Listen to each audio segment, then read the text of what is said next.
Hey, if you enjoy the stories on my channel, please support me by subscribing. Your subscription motivates me to keep creating content. Thank you so much. Now let's get into today's story. I still remember the sound of his footsteps fading down the hallway, calm, steady, and unbothered, as if I hadn't just detonated the last bomb in our relationship. That was the moment I realized I'd lost a game I never should have played. It started out harmless, or so I told myself. Jason and I had been together for almost 3 years. We weren't perfect, but we made sense like two puzzle pieces that didn't fit unless you forced them. Lately, though, I felt like he didn't even notice me anymore.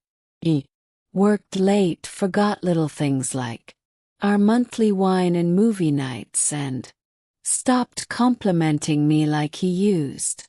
And maybe I'm shallow for needing that kind of attention, but when you go from being someone's world to their roommate, it does something to you.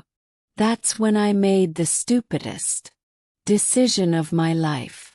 There was this guy at work, Liam, tall, charming, always smiling like he had a secret.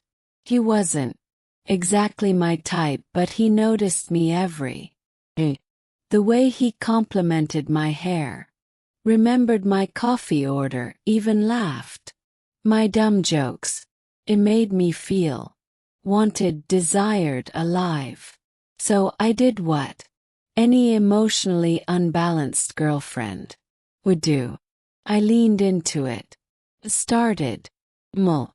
I'd giggle a little louder when Jason was nearby and I was texting Liam. Leave my phone face up just long enough for Jason to see Liam's name.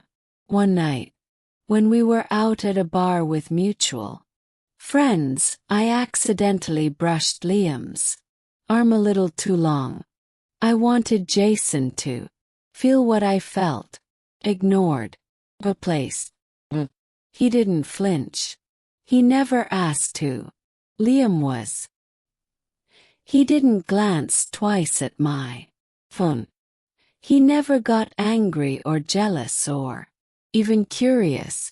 So I pushed harder. Started dressing up more. Tight dresses, red lipstick, high heels, even when we were just going to the grocery store.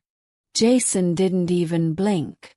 I began spending more time at work with Liam, texting him late at night, even laughing loudly in the living room while Jason sat in the next room. Still nothing. It was driving me crazy. One night I came home late, wearing a dress I definitely wouldn't wear to work. Jason was on the couch, half asleep, with a book resting on his chest. I stood there waiting for him to ask where I had been, who I was with, why I smelled like cologne that wasn't his. He simply looked at me, gave a soft smile, and said, "Hey, are you hungry?" That was it. I went to bed that night filled with anger. Not just at him, but at myself. Why wasn't he reacting? Did he not care about me anymore? Was I no longer worth the effort? Liam, on the other hand, was enjoying all of it. He told me he liked being around me and that he felt a real connection. I never crossed the line physically. I kept telling myself I had limits. But emotionally, I had already drifted far away. 2 days later, I made a move. I casually invited Liam to a party that Jason and I were both attending. Jason barely noticed when Liam arrived. But when Liam started acting overly friendly, touching the small of my back, whispering in my ear, I saw Jason watching. Finally, I thought, this is it. He's going to say something. But he didn't. He stood up, walked over to me, looked directly into my eyes and said, "We're done, aren't we?" Just like that. No yelling. No tears. No begging. I stared at him, shocked. "What are you talking about?" Yes. He let out a quiet, bitter laugh. "You really thought I didn't notice? That I couldn't see you slowly pulling away, trying to get a reaction out of me?"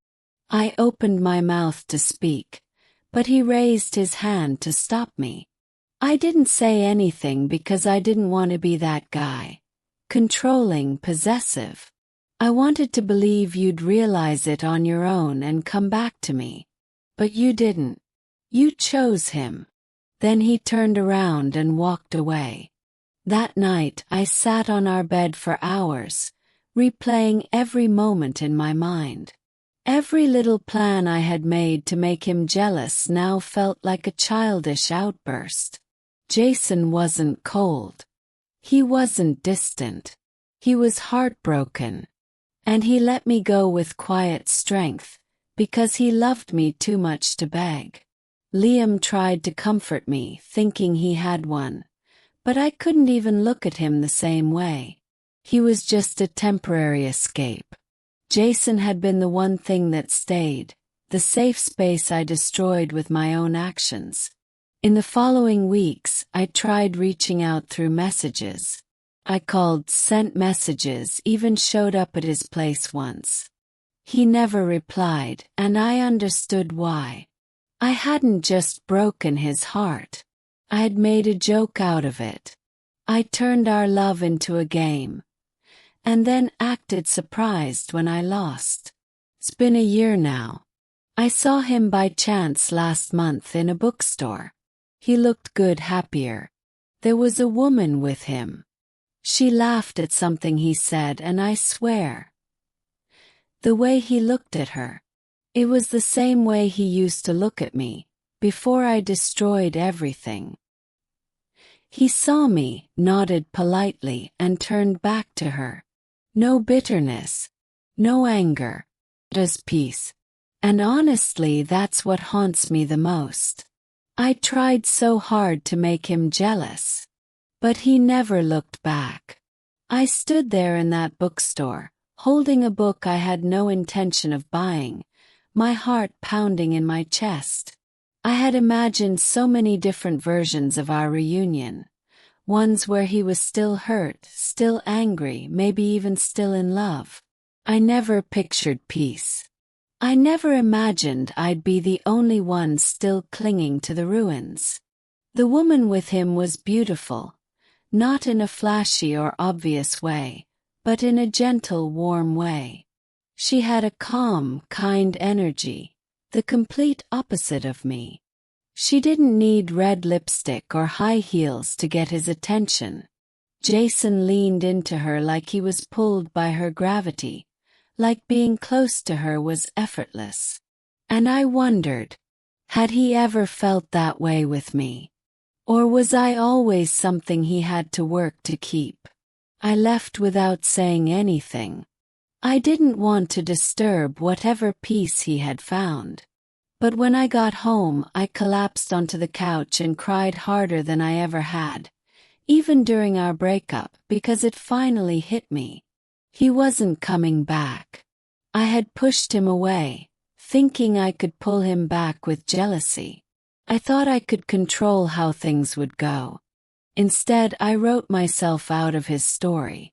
And maybe what hurts the most is realizing that everything I did to get his attention only made me into someone he couldn't respect. The truth. Jason wasn't perfect.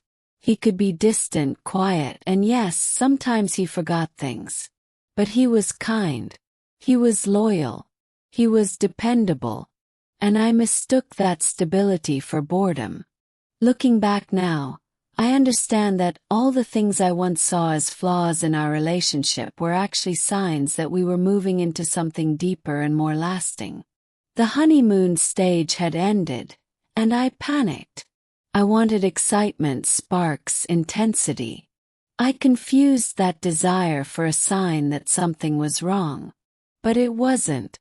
What was missing wasn't excitement or drama. It was maturity, patience, and communication. I could have told Jason that I felt unseen. I could have asked him to be more present, more affectionate. Instead, I created an emotional affair and expected him to fight for a version of me that wasn't even being honest. I haven't been in a serious relationship since.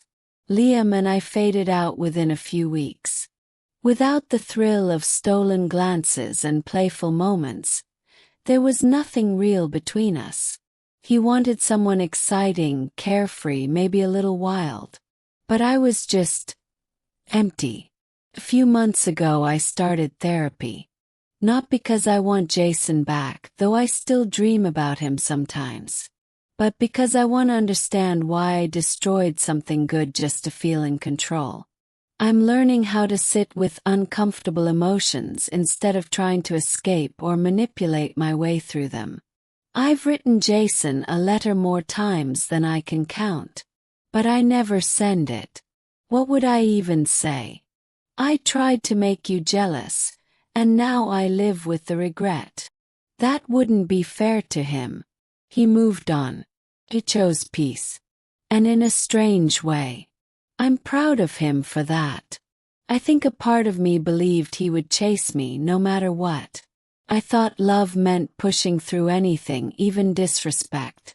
But Jason had boundaries, and I crossed them. If I could go back, I'd delete every message I sent to Liam.